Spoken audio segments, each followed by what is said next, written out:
রাজধানীর বসিলা ব্রিজে গতকাল রাতে একটি মাটির ট্রাক থেকে পড়া কাদামাটিতে স্লিপ করে একাধিক বাইক ও একটি মাইক্রোবাস দুর্ঘটনার শিকার হয়। সকালে যান চলাচল শুরু হলেও দুর্ঘটনার কারণে দীর্ঘ যানজটের সৃষ্টি হয়। পথচারী ও চালকেরা পড়েন বিপাকে।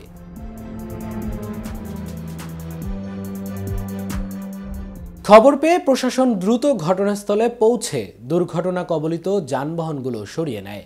এ দুর্ঘটনায় বেশ কয়েকজন আহত হয়েছেন, তবে গুরুতর কোনো প্রাণহানির খবর পাওয়া যায়নি।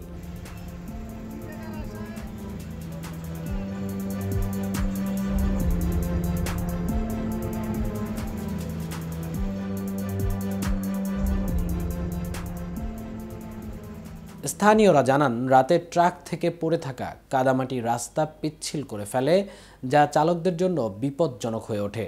দুর্ঘটনার পর দ্রুত পরিষ্কার ব্যবস্থা না থাকায় সকাল থেকে যানজট তীব্র হয়।